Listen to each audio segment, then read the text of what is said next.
Esses dias eu parei na padaria para comprar um pão e perguntei à proprietária como estão as coisas. Ela disse: tá uma desgraça, tá muito difícil, nada presta. E eu fiquei pensando, meu Deus, que negativismo. Você já percebeu quantas pessoas estão olhando a vida de forma negativa? E não é por causa da quarentena, da crise, do Covid-19. Do meu ponto de vista, acredito que não. Essa crise que nós estamos vivendo, quem já era pessimista está ainda mais pessimista. Quem era otimista não deixou a sua positividade, o seu otimismo de lado. Ele continua com a sua fé, com a sua perseverança e o seu otimismo. As crises, elas não mudam as pessoas, elas revelam quem elas são. Como diz aquela frase, crise vai, crise vem, para se ver quem é quem.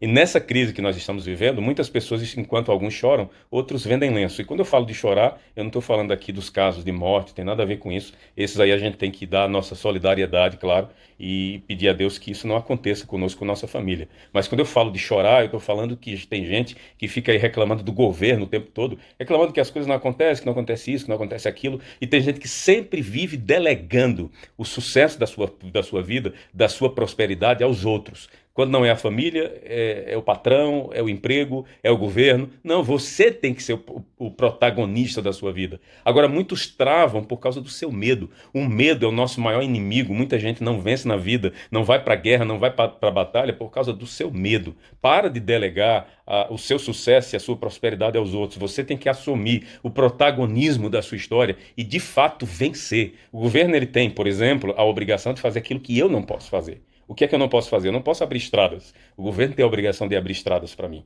Eu não posso gerar a segurança na minha rua, no meu bairro, da minha cidade, porque eu não tenho um exército, eu não tenho uma polícia. Ele tem a obrigação de fazer isso para mim. Mas o governo, por exemplo, ele não tem a obrigação de me dar dinheiro.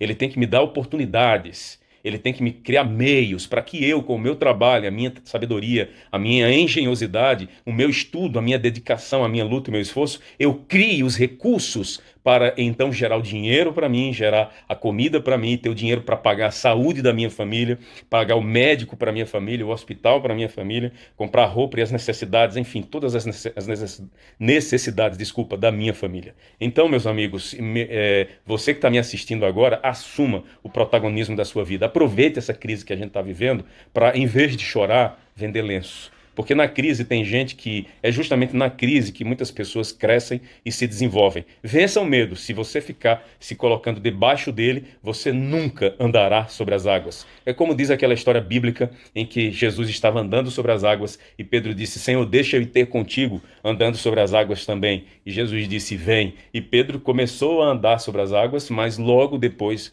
ele começou a afundar. E diz a Bíblia que foi por causa do medo. É o medo que leva a gente a submergir. Se você quer andar sobre as águas da sua vida, se nós quisermos andar sobre as águas e de fato prosperarmos, nós precisamos vencer o medo. E o medo, coragem não é a ausência de medo. Coragem é agir apesar do medo, porque ele sempre vai estar lá. Mas cabe a nós, a mim e a você, assumirmos a responsabilidade da vitória. Um abraço. Se você gostou, compartilhe, comente, ou se não gostou, comente também, mas vamos espalhar essa corrente do bem e levar cada vez mais pessoas a agirem apesar do medo. Um abraço, até a próxima. Tchau, tchau.